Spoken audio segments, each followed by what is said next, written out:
Lisa Boulden Williams is the Director of Universal Access Services for IFF, a mission-driven leader and developer that increases availability of accessible housing to people with disabilities, and Armando Tobias of LCM Architects, an architecture and accessibility consulting firm. And they're going to share the successes and the challenges of the work that they do.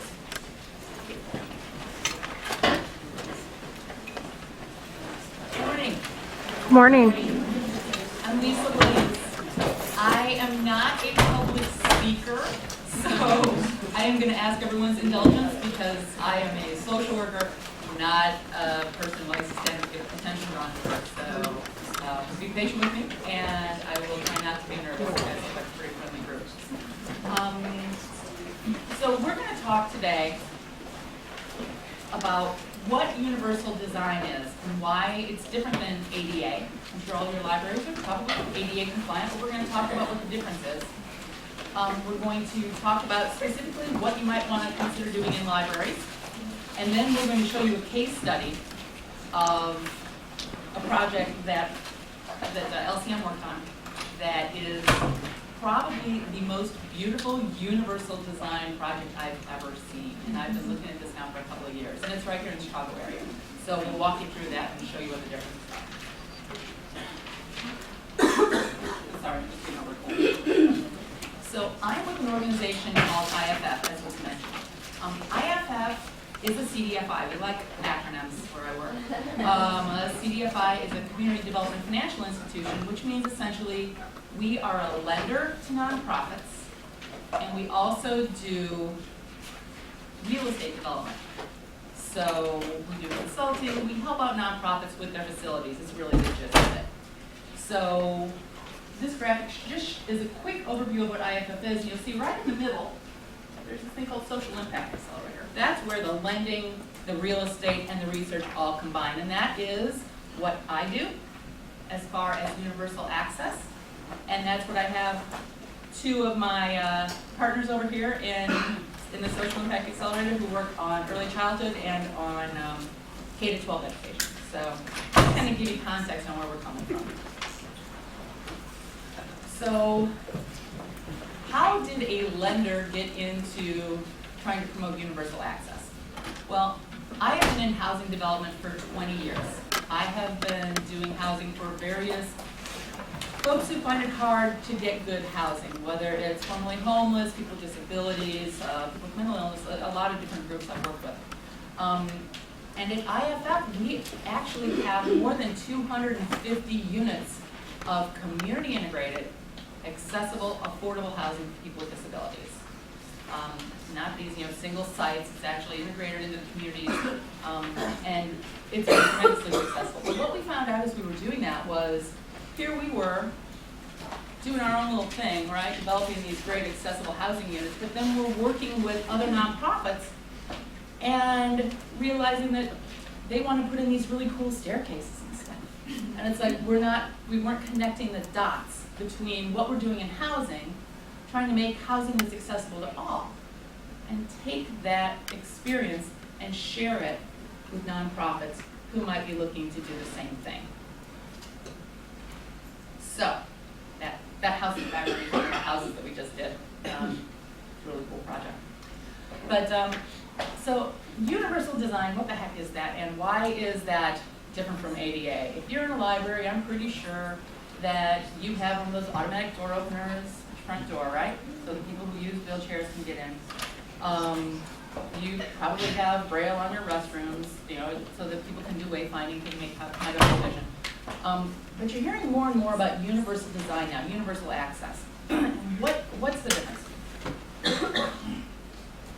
Universal design is more than ramps and self-opening doors. The whole idea behind universal design is that when you're doing a building, when you're doing a facility, think at the beginning about how to make sure that it's usable for all of your clients, not just a client with low vision or a client who might have, might need to use a wheelchair, but your seniors, your parents who might be pushing a stroller or a double stroller trying to get through the library to get books for the kids.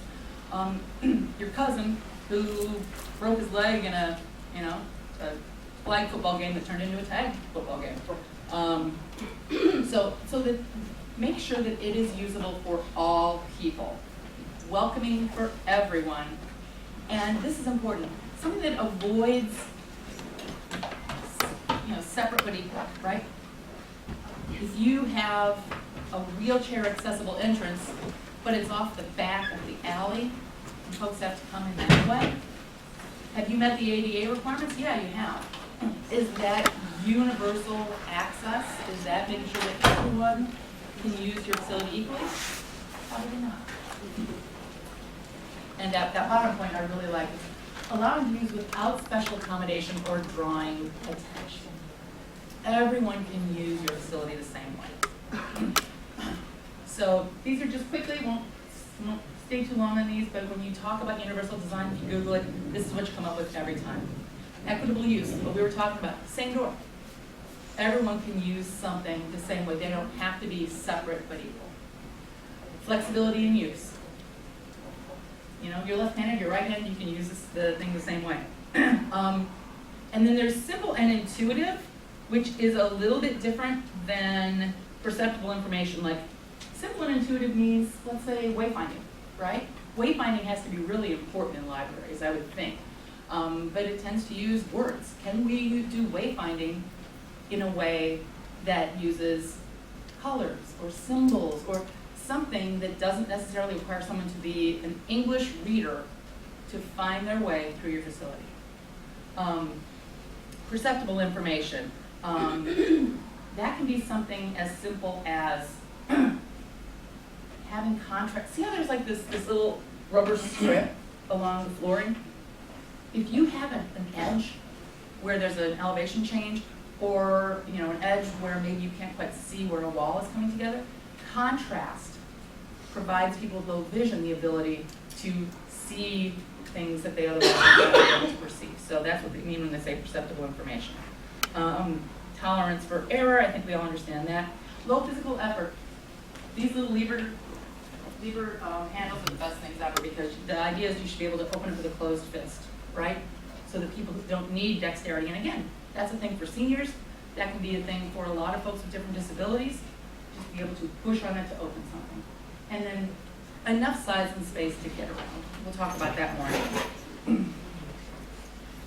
So what I'm going to just run through briefly today is a few things that libraries might want to consider, specifically if you're talking about clients with autism.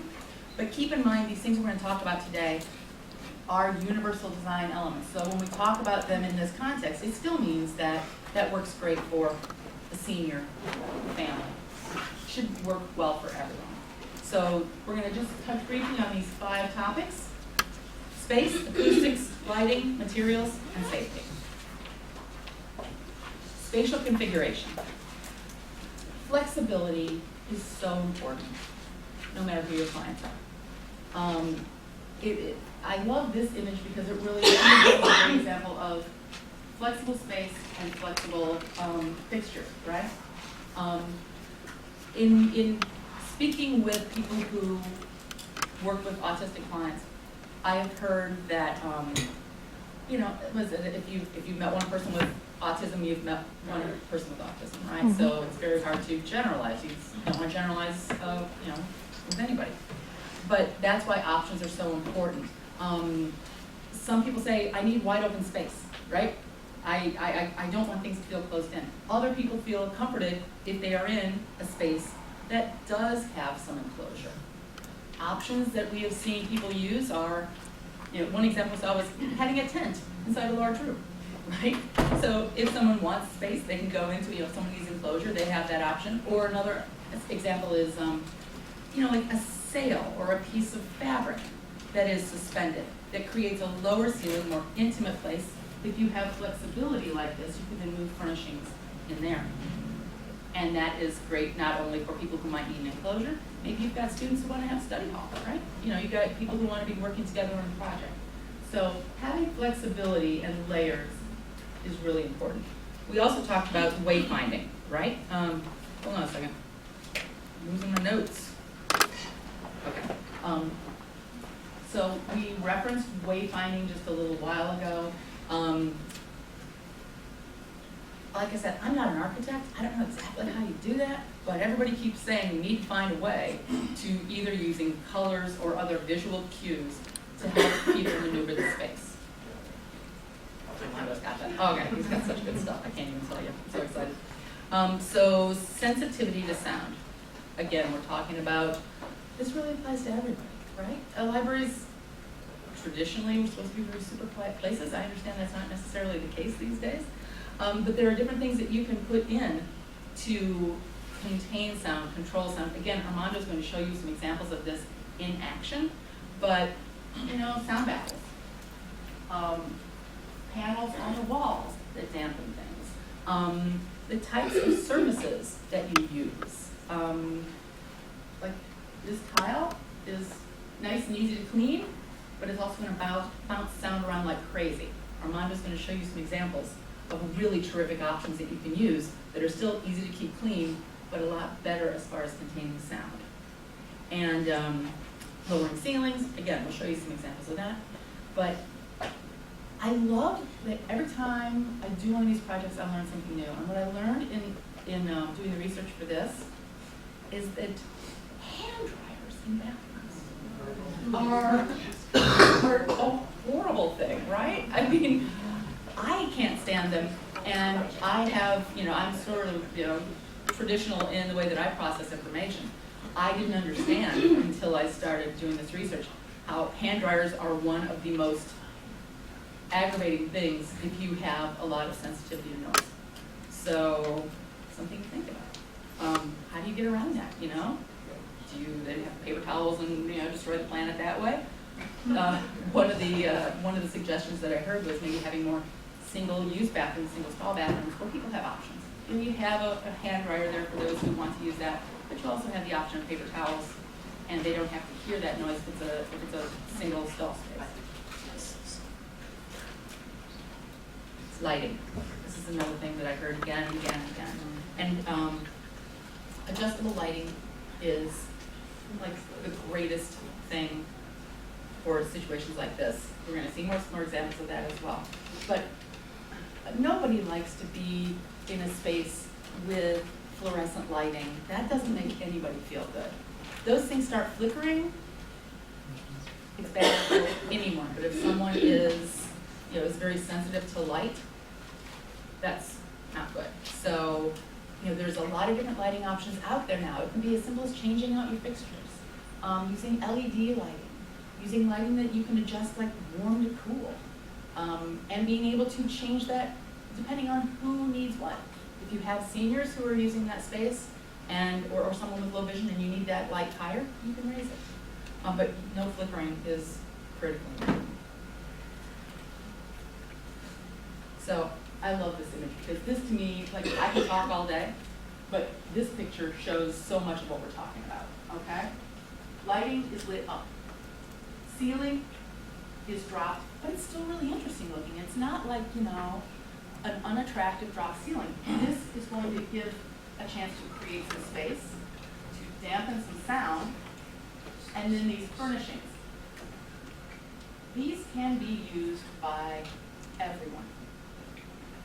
If you like have mobility issues either as a senior or, you know, perhaps you have a physical disability and you need arms to get in and out of a chair, you've got arms. Arms get in your way, you've got no arms. Different heights, different fabrics, no sharp corners. Very flexible in terms of being able to move. So this, I think, is a really beautiful visual on how you can do this. And then safety. You know, curves are always better than sharp corners.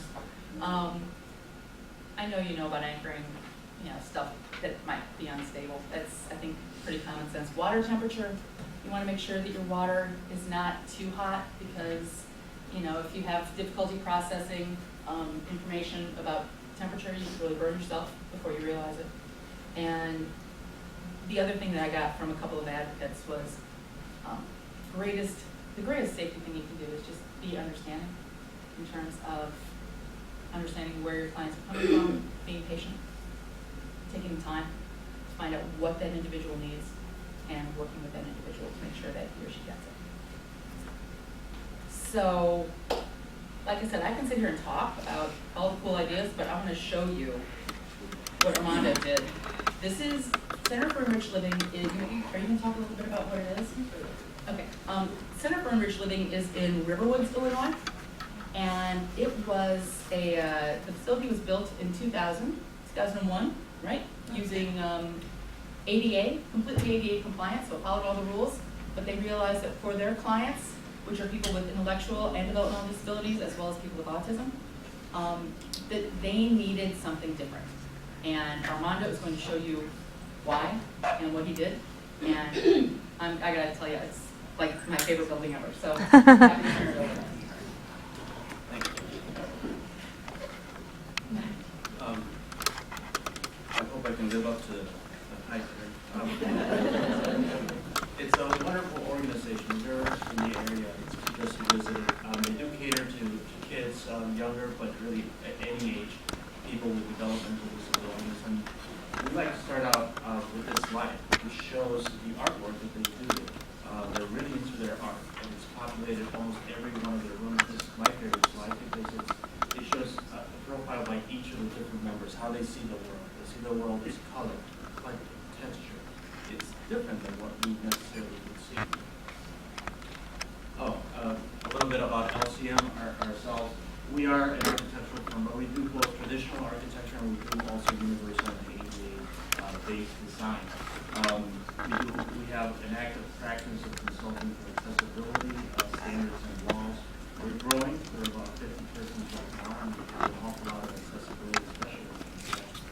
And we're also a disability-oriented business. One of my bosses, the CEO in LCM, uses a wheelchair and has for most of his life. So he has given us a hands-eye view of how he sees the world, and he helps us become better architects and designers.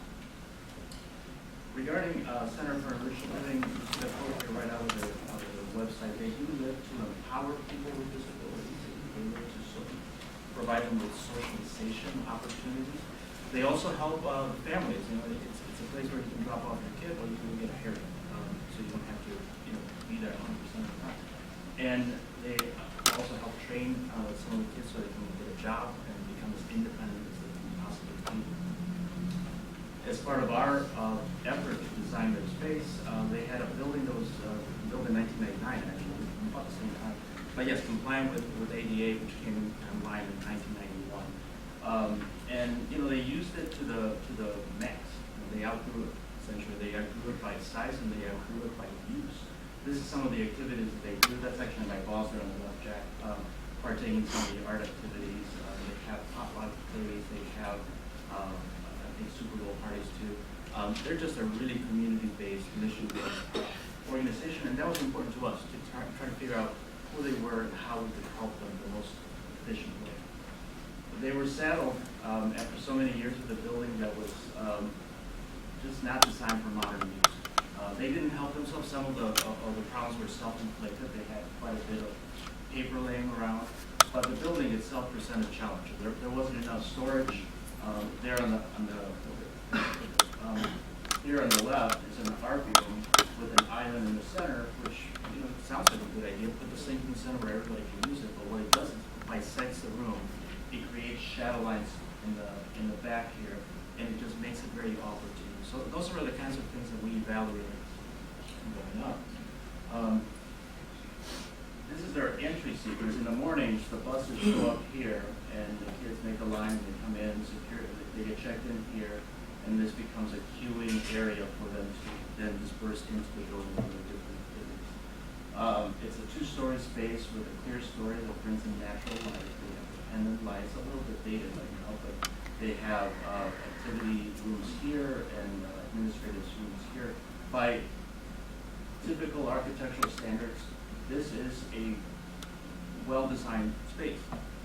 So let's tear it down. What's wrong with this picture? Any hands here? What would be wrong within the context of universal design? Any ideas what sticks out to you that could be wrong with this picture? Indistinguishable from each other? Yeah, pretty blank, one from the other. Noisy, yeah. You kind of skipped a few steps. I should put that number one. That's the one that everybody gets. The flooring is hard. Lisa was talking about VCT as a flooring choice. Here they use porcelain tiles, which is actually harder and louder and easier to maintain for sure, no doubt. But it is hard on eyes and on ears sometimes. It also gives a lot of glare. And when it gets wet in Chicago, these mats come out right away. And those mats will curl up.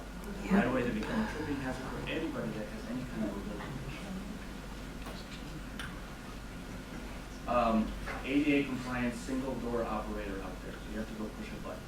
So if you for any reason can't pull the door open, you, and only you, have to go push a button. We don't like that. It meets ADA, but in our view, universal design, when it's properly done, it meets ADA, it exceeds ADA, and then it disappears into the background. You don't even know it's there. This is there. You can see it how having two doors very close in sequence against these, the distance between the two sets of doors is the exact minimum that ADA requires.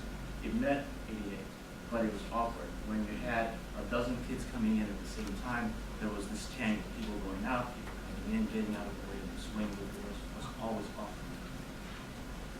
And then the hard surfaces, not just on the floor, but throughout. They had a wood wainscot and drywall all the way across. It is very much a cavernous space, very tall, very loud. During the morning rush, this has to be the loudest place I've ever been. It's just loud, it hurts. Well, it hurt back then. Oh, and then the light levels. This space didn't quite know what to do with light. They provided their story, and then they provided pendants to compete with their story. And the light levels, even from this rough picture, are low, where you really need to balance it down. And then they had, it's kind of hard to see, but these doors that led into the living room on the left were always open. They needed, the doors got in the way of the flow, so they always kept them open. They just became an obstacle for people to get in. So, you know, what are the benefits for us for universal design and how we apply it here? And these are the 7 principles that Lisa talked about right here. These go back, way back to the 1970s. These were developed by an architect at the University of North Carolina State University, Ron Mays. He was an architect, he was a professor, and he, over his career, developed these 7 principles that he thought, when applied, would make any space at the heart of his beliefs equitable, which means any piece of the building, whether it's a door or a room, a floor or a skyrise, should be able to be used by everybody in the same way, regardless of their physical or cognitive ability. So for the application to Center for Enriched Living, we wanted our modifications to make the space easier to use, to improve the spatial clarity. That just means things are easy to find along the way. You might have to go through the door. Promote user independence. That's key. That goes unsaid. That doesn't show up at any ADA requirement. You make things easy for people to use. It promotes their independence. Independence promotes dignity, and that's at the heart of what we do. We wanted to modernize the nuts and bolts and the bricks and sticks that we had at this point. The lighting that was there was several generations old. As you mentioned, LED lighting, that's all the range now, and for good reason. It provides the best quality and best navigability for lighting. And the acoustics, I mentioned the loud space there.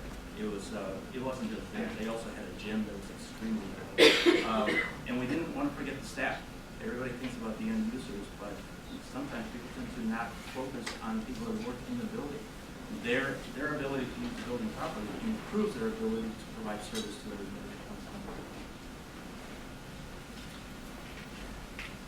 This is a floor plan. I don't know how if everybody is familiar with reading a floor plan, but that kind of shows you the one-story building that they have to work with, and everything that's dashed is everything we tore out. If you invite an architect to your house, we will move your furniture. We will tear everything down if you want us to renovate something. But we needed to.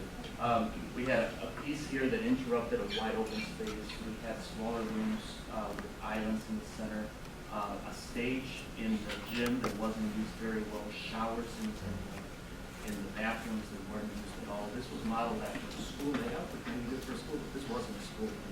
they needed something. After we got done with it, same layout, we just clarified. We recovered some of the space from the stage and made it rooms. We cleaned out the shower rooms and provided individual changing rooms. We kept the number of toilets in the space. But more importantly, we cleared out all the program space and the administrative spaces. Now, for users, they can sit here with a small group of 1 or 2, or they can sit here with a medium-sized group, or they can sit out here with a large-sized group, providing them the flexibility in use, not just with furniture, but also with rooms, so that regardless of what you're trying to accomplish with your target audience, you have the infrastructure to do it. So this is the entry point that I showed earlier, that the shot was taken looking that way, this was the entry sequence that I mentioned. We made the lobby or the vestibule deeper, and we cleaned out everything that was there. So remember the picture before, the what's wrong with this picture image? That's the new layout.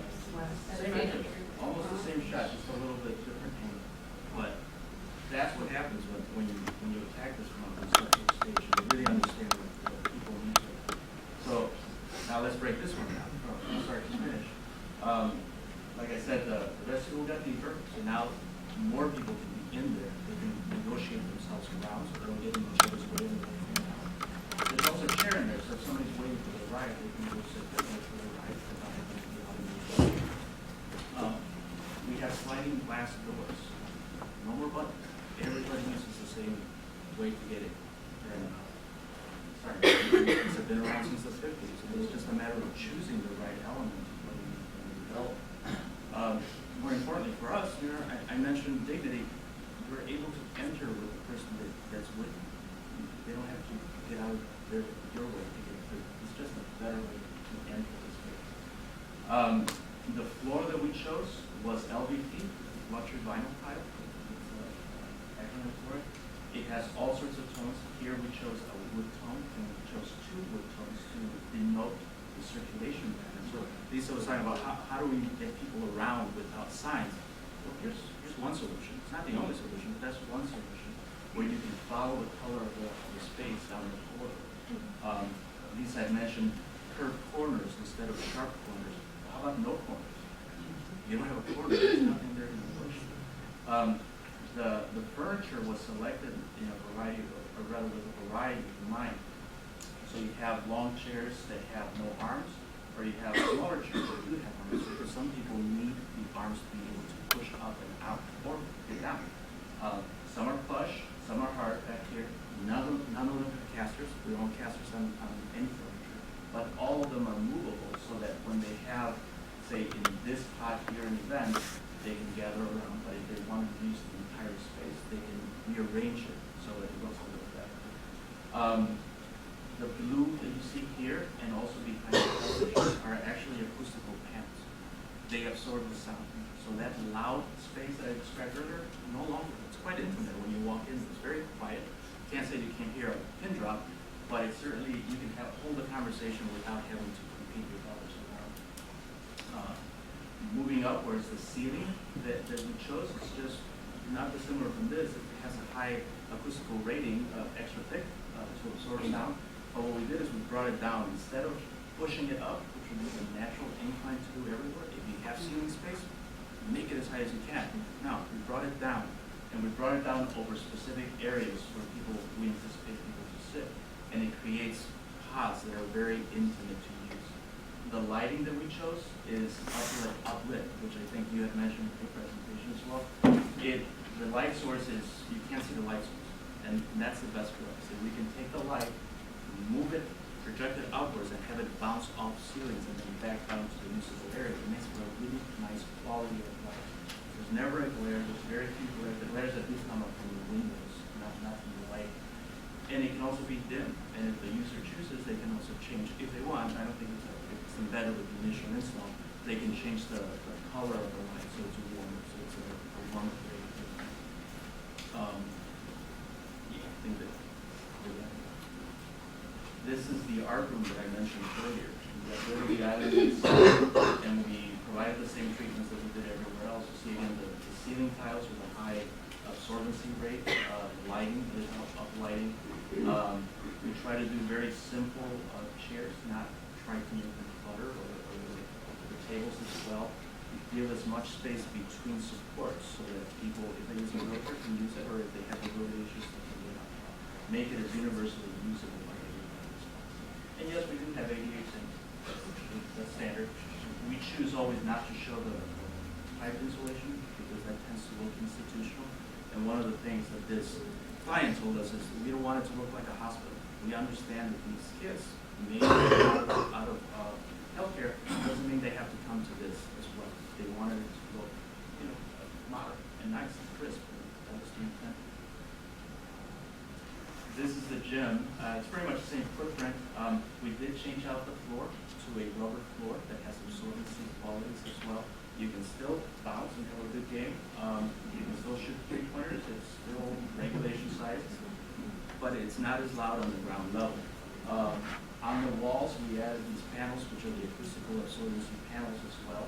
And more importantly, up on top, it was quite a sight to see all of these walls were covered in plastic, and the contractor went up there and sprayed this entire structure with acoustical insulation. And that was really the difference maker. Now you can sit here, go shoot a 3-pointer, but also have a conversation, and it doesn't hurt people. And they use it a lot. We gave them a track out here, and we used that to come around and on their bicycles, so they use it as demarcation for job. Again, trying to give them as much flexible space as they can. They have a teaching kitchen. Not that you would have kitchens in libraries, but just to show you how the thought process for even the most menial things make a difference. For example, the faucets are touch activated. They work off of your static electricity. So if you have problems moving even an accessible lever handle, you have arthritis or you have mobility issues with your fingers, or if you have no fingers, you can just touch it and the water will come out. All of the fixtures are drawer based, so whether it's a microwave or a dishwasher, you just pull out a drawer. The idea is that, especially as you get older, that it's easier to bring something up to you than to you bend down. It's a lot easier to use it. To the greatest extent possible, we put in drawers.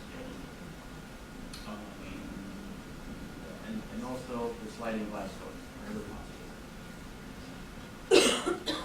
I talked about administrative spaces. Again, we don't want to forget about the staff and the employees, even though they work back of the house. All of the activities in this facility are behind this wall. This is kind of a quiet space for the staff to come in and take care of their work.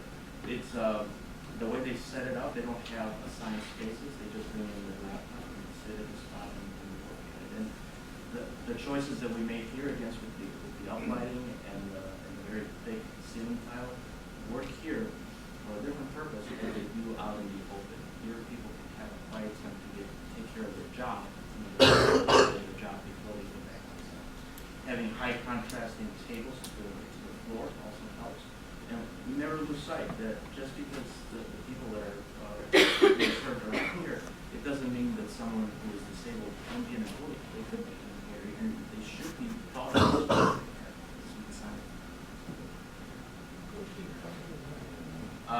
Universal design, these are the most used rooms in any building, the bathrooms. Everybody uses them. And so, we don't do the ADA compliant sink off to the side. That's segregating somebody based on their ability. That's against universal design. So we try to do it all in it. And we try to hide it. For example, here it's a bad shot. There's no doors. There's no doors, just like the airport. What do you need a door? As long as you can separate the noise and the smell. And we did. That's part of the layout. We didn't just not put in doors and think it was amusing. It was thought out. But that means that people can come in. They don't have to handle doors or do anything like that. And once inside, for those that use wheelchairs, the partitions don't come down to the floor. So once you go in, you can spin around. You don't have to deal with pulse hitting the floor, tapping the floor. For those that have dexterity issues, all of the pictures are on hands-free devices, so you just put your hands there. Lisa had talked about the air dryers, no air dryers here, and in addition to that, we do that by having motion-activated paper towels. Now, nowadays they're pretty common. If you're in the industry, you know that motion-activated paper towels were actually, they were new, newer when we did this renovation. It wasn't as common. It was easy to see them in large corporations, but not so much in smaller stores. Now they're there, and really the choice is made at the start of the project. We're not customizing anything. We're not custom making anything that you see here. These are really off-the-shelf items. It's how you use them to make them. Quick question, Sure. Is there any sort of UDL for the locking mechanism on the bathroom doors of the place? Well, there's no doors here. No, like the stalls. Oh. Because Yes, they have a lock. It's meant to be accessible, so if it's, you can close it in and out. Well, one thing the client requested here, we wanted to put in no sightline hinges, which would complete privacy. They didn't want it. They wanted to be able, in an emergency situation, be able to look in there to make sure that something is okay. So that's the only thing that we diverted from. And I like that the handicap stall is closest. Most bathrooms put it as far as. I'll tell you, all of these are accessible. Oh. It wasn't just the one. We made various, and I think they're in the men's room and the women's room. There's two tiers of doors. One on one wall, one on the other. One wall is all accessible. So it's better. And in this situation, you think of someone going in there and needing the space to spin around. But to be honest with you, sometimes they have an attendant. You need two people to do it. So you need the extra space. Yes, sir. Yes. I'm wondering, do you have like a fail-safe plan in case an event gets damaged, like say a storm came, like a terrible one, or the building burned down? Do you have a fail-safe plan? In terms of life safety, we go by whatever the code requires. Some of our buildings do get rated for storm shelters, but the client has to request those. In this particular situation, we don't have anything out of the order. It would just be baseline life safety requirements per code. I hope that answers your Yep.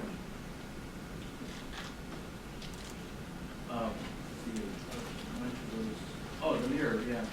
Continuous mirror, I mean, it's pretty common now, but it should be just common sense. Don't give individual mirrors, and whatever you do, don't put a mirror and then angle it down for someone in a wheelchair. Jack, my boss, who uses a wheelchair, says nothing reminds him more that he's in a wheelchair than seeing a combination.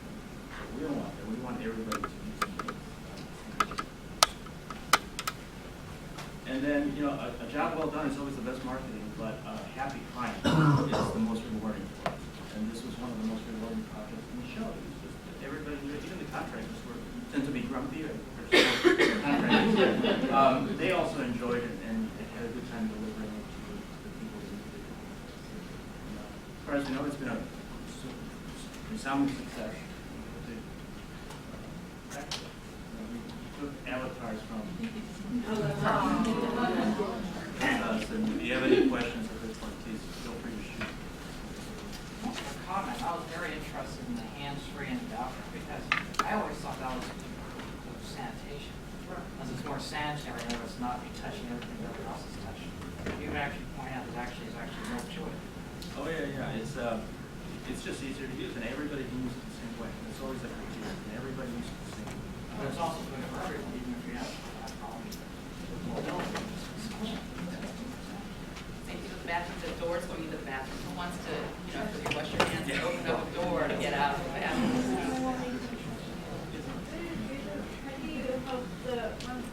How did the sensors work? A lot of times if they're automatic ones, they found they would always work place for me. So I just wonder how you get to work, like you don't have to use your motion or anything? The sensors for Like the bathrooms or the faucets? Yeah. They work at an infrared, so you just have to put your hand there. One misconception that I've heard is that people wave their hands, and it's not going to work. You have to hold your hand there, and then the water comes. That's If you're ever doing this. Did you have a question?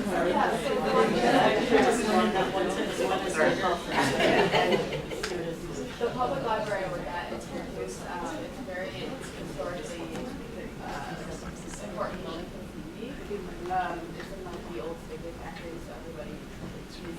also do a lot with space because space is really important to people, so you can't just tear it down or create like bigger rooms because it would really upset people.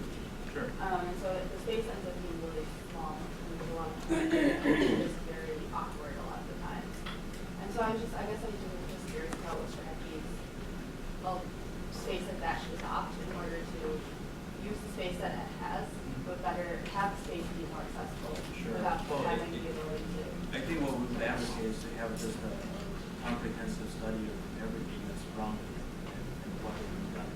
Yeah, historical buildings are tough, not just for universal design, but for any renovation. Really, just replacing a window in the state of Illinois, you have to deal with Illinois Historical Restoration Agency. They're really strict. So yeah, you are limited. Unfortunately, historical buildings probably present some of the most limited circumstances to try to do things that really require space. There's no specific strategy that I can point to you other than to say hire somebody who knows what to look for, that has a critical eye and has an inventive eye, to look for out-of-the-box solutions. Because essentially, historical buildings, they present out-of-the-box problems. And if I could just jump on that, if you give me your email for this, I met someone maybe a year ago who was facing exactly the same problem you have. They had an art center, it was a community art center, and a lot of people they wanted to serve, seniors, people with disabilities, couldn't get in because it was historic. Yeah. They found a way, it took a lot of creativity, but they found a way to renovate it, and it is magnificent. So I just can't remember the name of the town. If you give me your email, I'll follow up with you and I'll send you that link. It's really interesting. So I just want to thank you both for your presentation. Libraries are buildings in most cases, so building design is not in our forte when we go to library school in Dominican to get our degrees. So we often have to rely on management and our board to work with architects to advocate for all of what you're saying. And I'm wondering what, if anything, your recommendations are for working with architects that don't have your degree. Because not all architects are experts or even aware of what you're talking about. In fact, their design is often to the contrary. And that's where it really presents problems for us in our buildings. And I'm wondering if you could speak to that a little bit. Yeah, I'll take a little part of it. Best thing you can do is educate yourself. Learn about universal design. Even just knowing these basic, you're walking away with more tools now than you had an hour ago. Educate yourself and advocate for yourself. My personal pet peeve, and my team is so sick of hearing me talk about this, but I have a huge pet peeve that right now in architecture, it's a very trendy thing to put a huge staircase right in the middle of stuff because it's going to be great. It's going to be people can sit there and study and read and they can use it as an auditorium. That's trendy right now. Architects like that right now. That is not universal design. So you really have to advocate for what you want and what you need because no one knows what you need more than you. Much as we love all our architects, you know what you need and they will work with you, but you do need to kind of push yourself out like that. Right.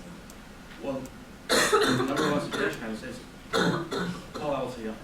Tell your architect to call LCO. Second thing I would say is I think as architect, any responsible architect is really in the business of being knowledgeable and expanding their knowledge. And if you tell them that you want a building with a high degree of accessibility beyond ADA, they should eventually end up looking at universal design. And they need to kind of expand their own knowledge base. Having said that, yeah, I think the clients that we have, they came to us, they wanted universal design from the champion. And you'd be surprised when ideas center around improving human dignity, they tend to stick around. They survive the budgeting access and all the other challenges that come. So having a vision is taken to it. Thank you so much.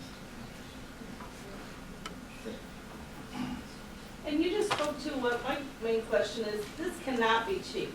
And how in this climate right now, so many budget cuts everywhere, the nonprofits are barely treading water. If they're already ADA compliant, how and when can they even think of doing something like this? Is it something that you only really see with new construction so that you can start out? No. Because why would they rip out already compliant to add hundreds of thousands of dollars in renovations? That's a Well, great question. it has to start with the desire to do so, right? Oh, no, there's definitely a desire, but that also has to be backed up by money. And so it can be phased if necessary, Yeah. and there is a premium. I mean, even if you're updating non-ADA compliant toilets to just ADA compliant toilets, there is a premium. And some of the stuff that I showed here, there is a bit of a premium having an interior sliding glass door when a slide or a swing door with a push plate would work.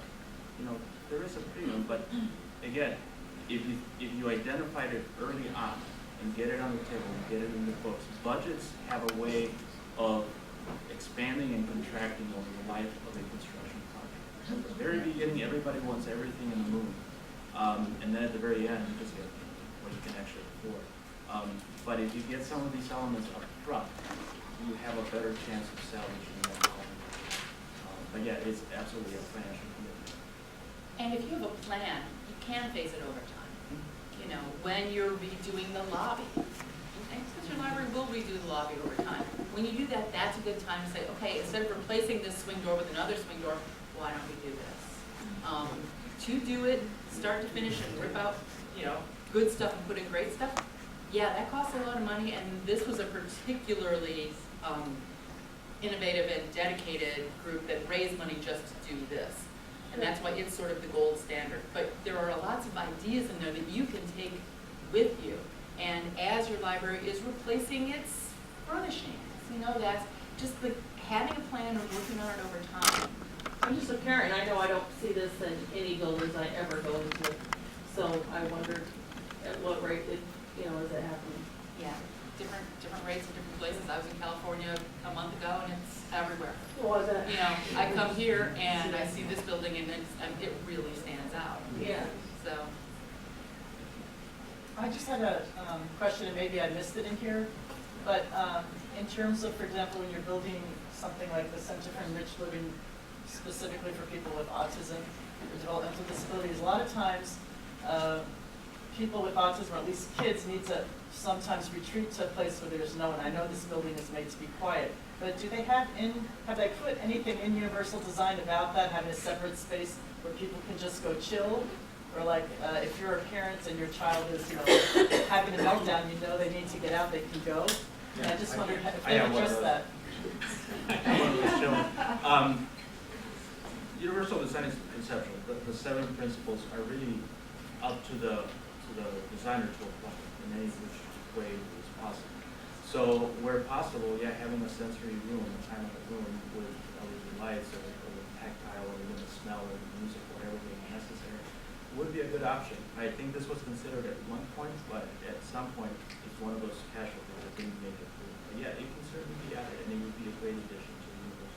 Yeah, but even if they don't have the money to put in the sensory stuff, just having the space. Yeah, That goes to the flexibility of use. They do have multiple rooms. Before, all they had was 2 large rooms. That's it. Now they have multiple small So they could assign one as a.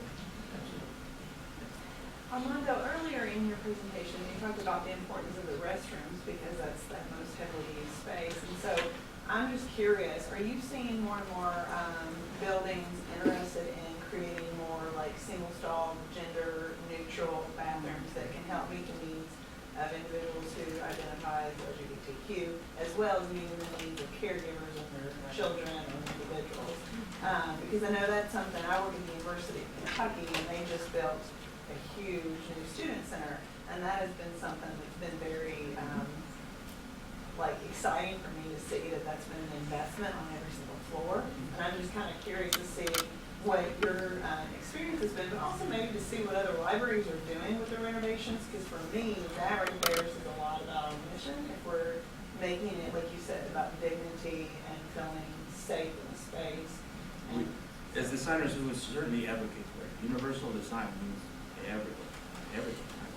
And the term dates back to 1970s. Things evolve, and those terms should evolve, and attitudes should evolve as well.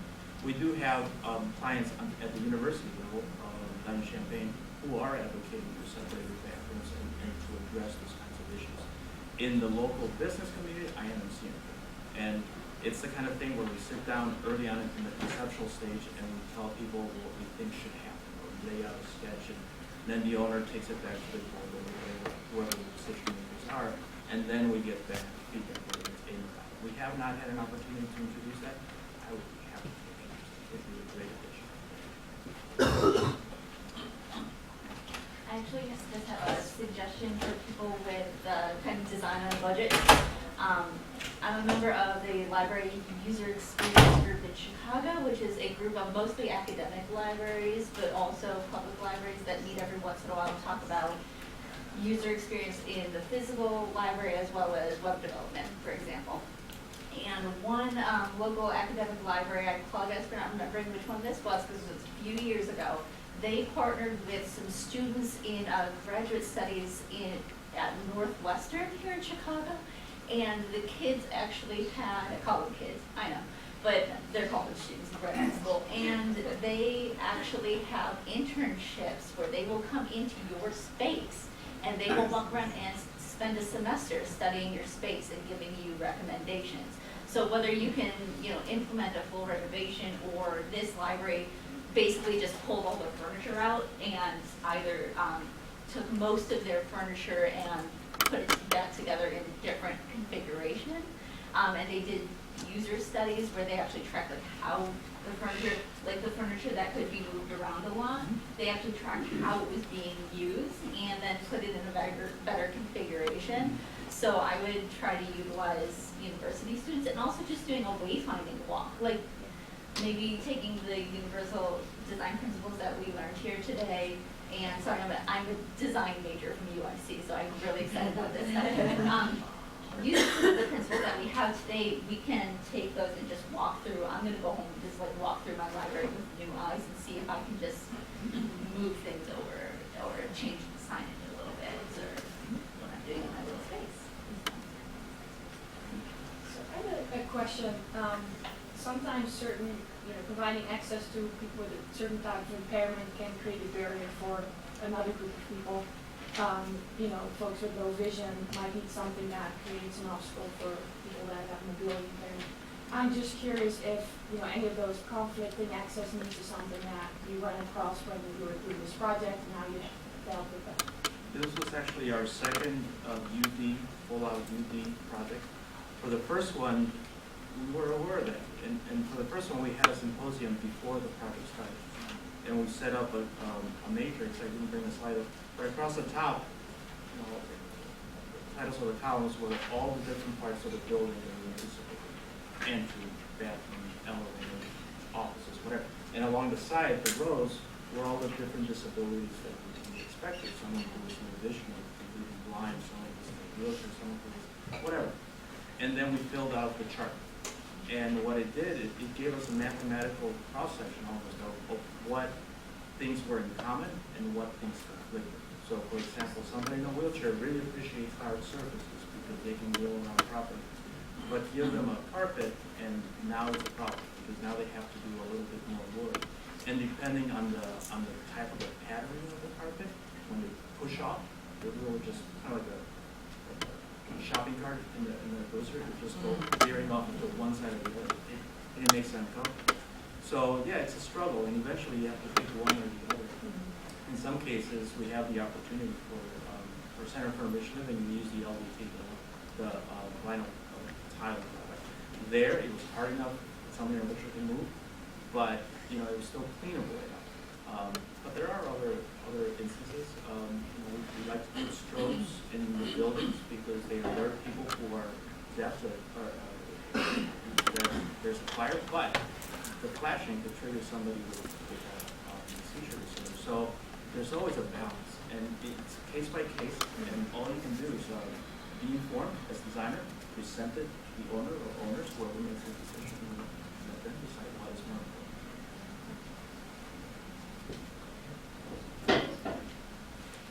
You'll be around for a little while. Absolutely. Thank you very much for your time.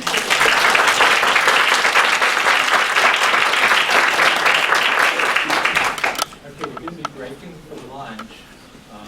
One thing I want to challenge you all to do is think about the program, because the universal design principles fit with programming as well. So we always hear about sensory story time, or sensory movies, and movies. Isn't there a way to do something where you just have a story time to everyone? So when you think about programming as well, the universal design principles are still there. The universal design for learning concept